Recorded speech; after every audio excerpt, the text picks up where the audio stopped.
linearity. So as educators, we have responsibility to develop our students' discovery, reasoning, and implementation skills so they may excel in highly uncertain environments.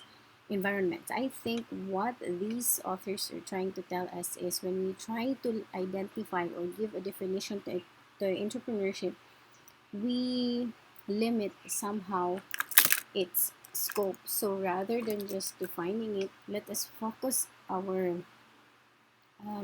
understanding on several factors that may help us understand the concept of entrepreneurship. But sometimes trying to define it is also limiting our idea to what is only given on the definition. So I think that's what is being referred to here. Now in Gartner, okay, I did not. Let me go back. Okay, so Gartner, an identified author in okay, I think I have to go back here. Okay, so Gartner identified 90 attributes that showed up in definitions of entrepreneurs and entrepreneurship. These attributes here are a few attributes that he mentioned. First is innovation, second is activities, third is creation of new business, and start as an innovative venture within established organization. And what's this? What's this? Creation of a not-for-profit business. So I think these attributes this is important for us to understand. For example, in innovation, I think what innovation meant in this Gartner's attributes that he believed to, you know, he believed to be in an entrepreneur or in the scope of entrepreneurship is when these specific people think and look outside the box of what is common to the eye. For example, a ball pen. I don't know if you're familiar with the ball pens which has so many colors in one pen. And then you just have to like um, collect down a certain portion for you to use a black pen, a black ink pen, a blue ink pen, a green and a red ink pen. So that is innovation rather than just looking into the capacity of the pen to write. I think entrepreneurs tend to look beyond it. So they created or they innovated something that should also be that's also that we could also use with a different design. In activities naman, I think in this part, what is being focused in here is when we try to create certain activities that would entice our buyers to, uh, what's this? Buy from us, that would entice and would attract them to buy from us. There are certain opportunities of activities that an entrepreneur can do actually, especially during the time of the pandemic. I think I've been mentioning this from time to time that the market was already in the cloud. And I think I remembered hearing this from one of the conferences, international conferences I've heard. It's actually about research, but this could also still be incorporated to the idea of the activities that entrepreneurs could think of, especially when they're trying to market or to advertise the business that they are running. In the creation of a new business, this is, I think, somehow the very essence of entrepreneurship when people or a certain individual decides to open up a business wherein he thinks would I think benefit um, a certain community in the place or which he think would help the community also. Now, in connection to this, when we start a venture, an innovative venture in within an already established organization, this would mean that with franchise, we try to um, partner with already existing and established organization because we know that we would benefit so much from them, thinking that they have already established a name in the market. What entrepreneurs and businesswomen or businessmen do is they partner with an established institution and later on change their names uniquely to their planned or their own identity or yes, their own names. The last is a creation of a not-for-profit business. Actually, this is quite what's this? It's quite tricky to say that it's a creation of a not-for-profit business because I think what is being discussed in here as an attribute is when businesses would create a program for a cause, for example, wherein they sell products to help a charity, to help victims of typhoons. I think what to sponsor events are not for profit, probably because I think the main purpose of doing so is because they will be known. They will be known, and they would have an opportunity to expand their market if they are known to be helping those who are in need.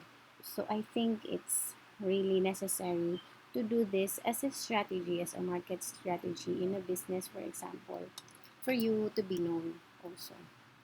This is quite, I think I need to change this. So let me just change this para hindi siya um, confusing. This is growth. Following, it's all here. Okay, so this is growth. What else is here? The entrepreneur, the innovation. This is innovation. And then organization creation, creating value, then growth, profit or non-profit, and then uniqueness. Where's the uniqueness? 1, 2, 3, 4, 5, 6, 7. Okay, this is unique. Okay, I'm going to copy this. Kasi hindi pwedeng wala yung isa. Okay, wait lang. This is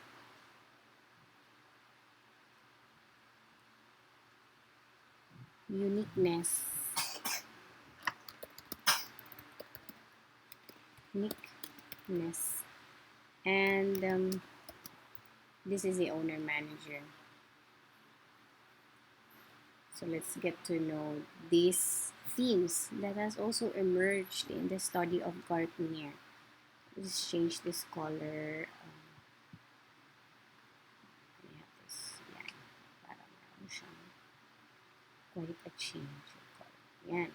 Parang mas gumanda si uniqueness compared sa iba. Okay, so here, unique nga talaga siya. Kasi I'm just gonna put that para unique talaga siya. So here, these are the 8 themes surrounding Gartner's research. He said that following the attributes in entrepreneurship, there are also 8 themes that emerged, which refers to the entrepreneur, organization creation, no, organization creation, and creating value, profit, non-profit, growth, uniqueness, the owner manager, and the growth and the owner manager. So moving forward, of course, the entrepreneur is the main character in a business, wherein an entrepreneur is expected to have characteristics or personal characteristics and abilities like risk taking, um, autonomy, perseverance, commitment, visionary. He or she should also be visionary. Earlier, I also already have mentioned about innovation. When we talk about organization creation, I think this is more like a supplier seller customer relationship. And of course, when there are already employees in the business, the more that you're going to deal with organization creation, you're going to be working with other people as well, and you're going to be leading them. So in creating value, the most important thing there that we need to understand is um,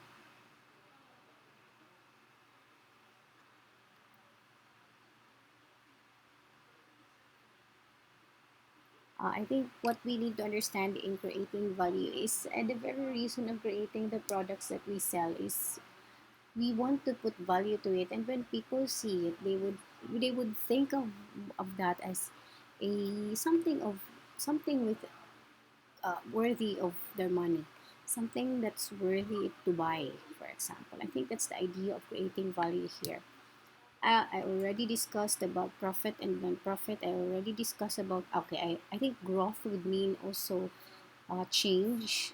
Um, when a business is has long been running for like a very long time and will not and would not be able to tap with the advanced changes or the, the what's this the features that has already emerged, for example, in some phones. I'm not going to specify, I'm not going to name it, but I think you know this.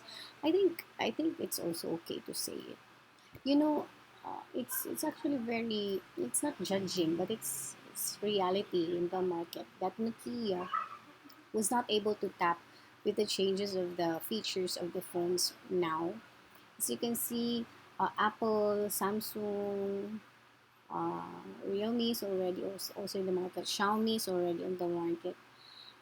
This one is this one are this is just an example scenario of growth and change that has been applied to certain brands that was not that has not been applied, or probably um, was not, yes, was not was this was not um, adopted by certain brands. That's why they are no longer in the market. But I think there's a reason always to that. When we talk about uniqueness, on the other hand, as opposite to growth and change, you don't only focus on trying to change something on the product, for example.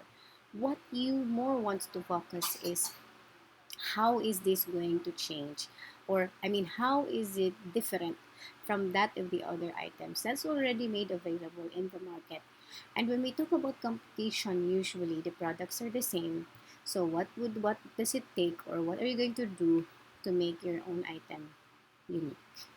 The next one is the owner manager. The idea here is that some of the respondents here said that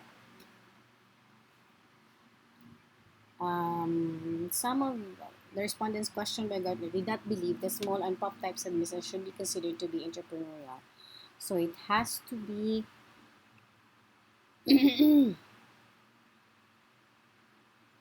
so it has to be I think that what they were trying to do to tell us here is the owner should be the one managing the business for it to be considered a successful business. So though it varies, and it varies because sometimes owners don't have the knowledge. So what they do is they what they do is they hire people who has an enough knowledge and advanced knowledge for that. In this portion here, what I want you to do is to compare the earliest entrepreneurship to the recent. What are the notable changes that has transpired throughout that time? So I have already uploaded in our classroom a material which has a content about this. So what you're gonna do is you're going to um, submit this also in the Google Classroom. Following this question, basic question in entrepreneurship research, these are only three. Okay, so why do some persons but not others choose to become entrepreneurs? Okay. Why do some persons but not others recognize opportunities for new products or services that can be profitably exploited? And why are some entrepreneurs so much more successful than others? I want you to answer this in the comment section. Okay, in the comment section tayo mag-answer. Tingnan natin kung ano ang inyong mga basic answers to these basic questions in entrepreneurship research. So you just put your name, put your course year and section and the schedule. Okay, so that I will know who have interacted in this tutorial video about entrepreneurship. Now, in entrepreneurial uniqueness, there are these are three personality characteristic, behavioral traits, and cognitive skills. I think it is important to understand that sometimes entrepreneurs take a lot of risks, and they have to have certain characteristics or certain qualities to be successful in the business. So first is personality characteristics. So this has three personality characteristics. One is the need for achievement.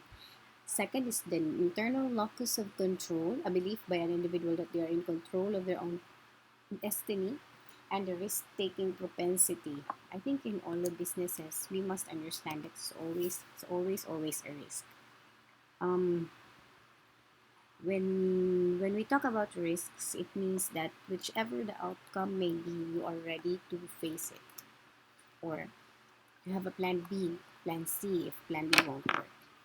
Behavioral traits, how do you respond to conflict? How do you respond to a certain customers? And the last question is the last entrepreneurial uniqueness is cognitive skills of successful entrepreneurs, which will be presented in the following slides. In this question, I also want you to answer this. What do you think are the traits that an entrepreneur should have? So I want you to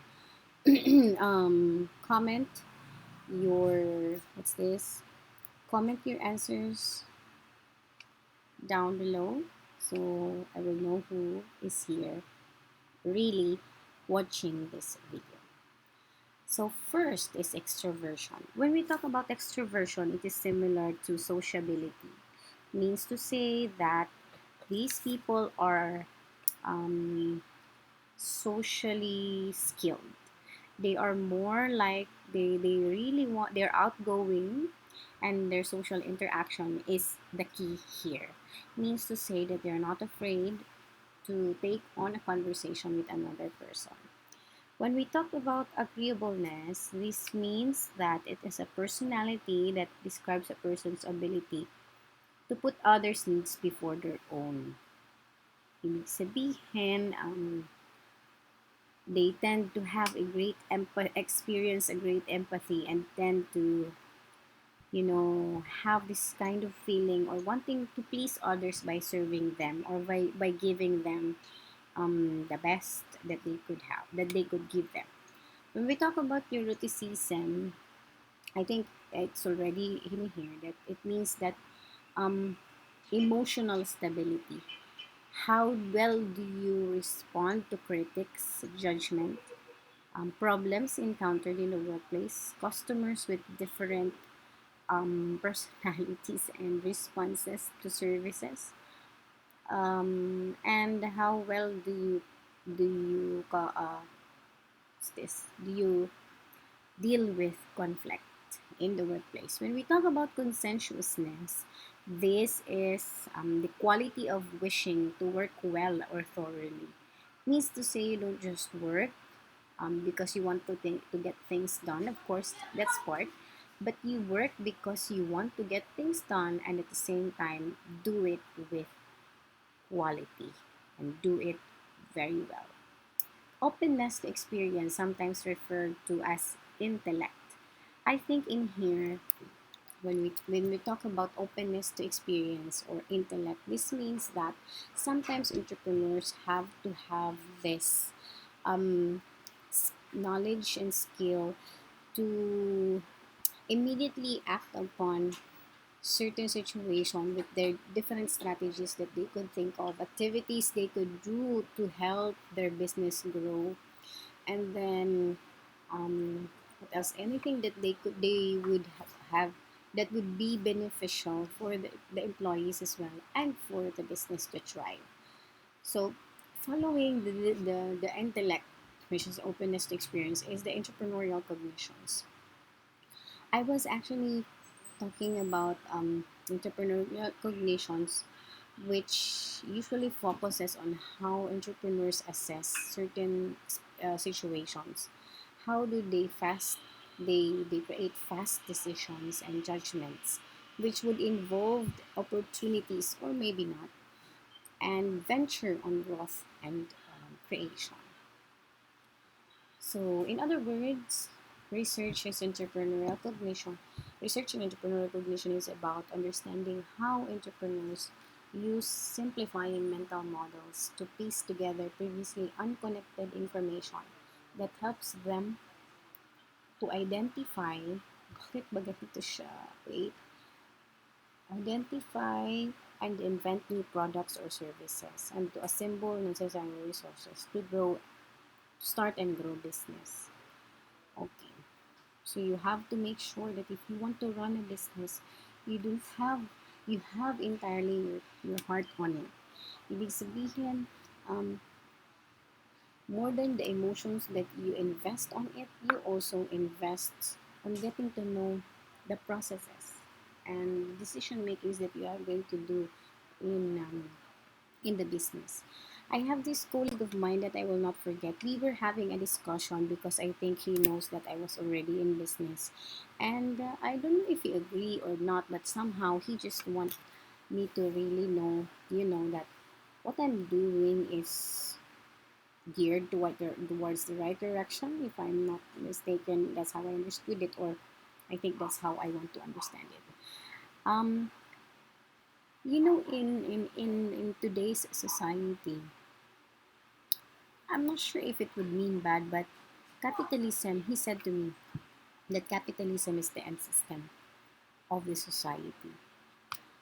Well, I must agree on that because people now, even those who are, uh, you know, um, underprivileged, are trying their best to open up sari-sari stores, to open up businesses on their scope lamang, no?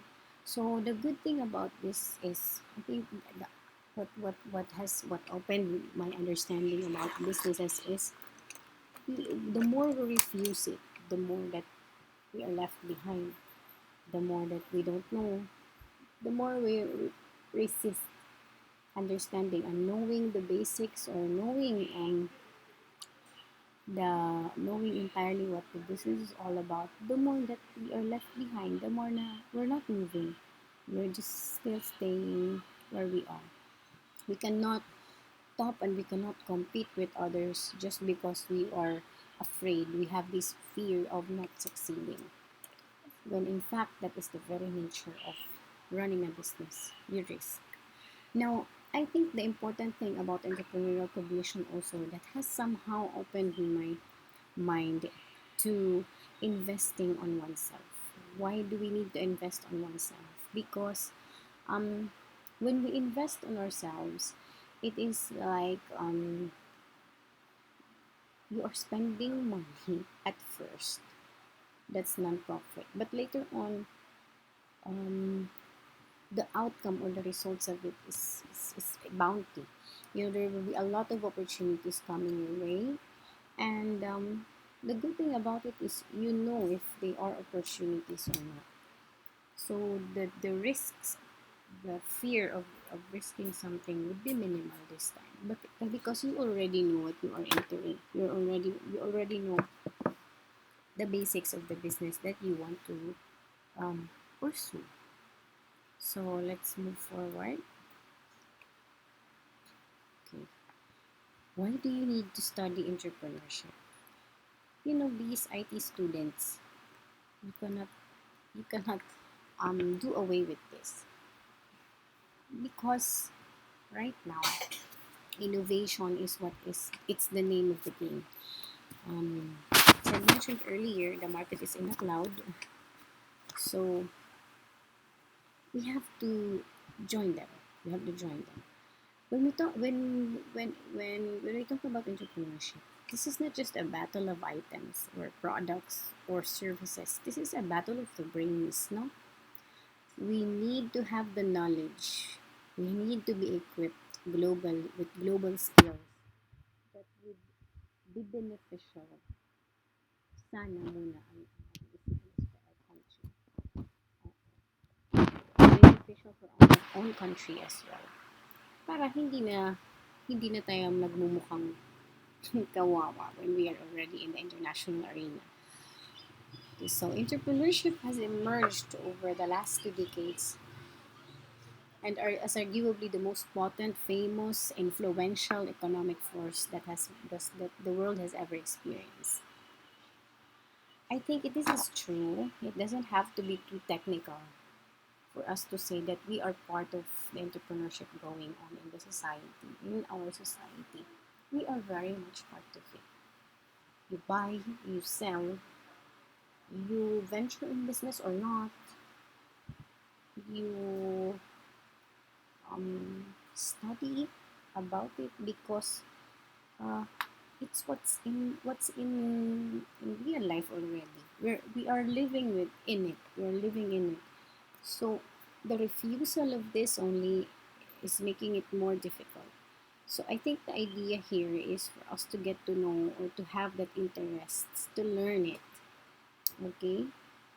Because you don't need to have that feeling of wanting to have a business today. No. What you need to have now is to have that idea that you're going to invest first in yourself, and that is studying. Studying because the only good investment you could ever have in your life that you know you deserve is to study.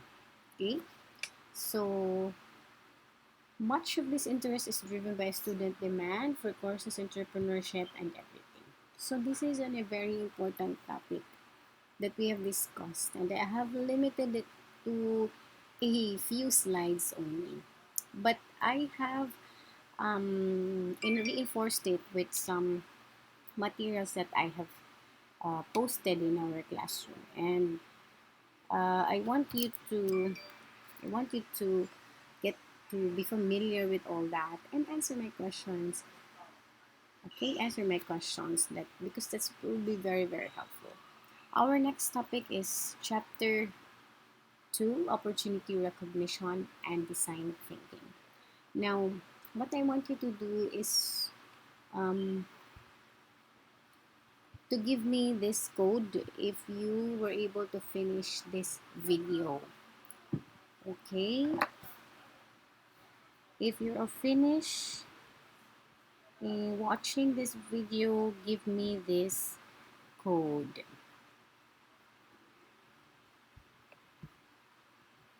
C1100622. I won't repeat it. I'll just be repeating watching this. But let's see. Okay, thank you all. See you on chapter 2, opportunity recognition and design thinking.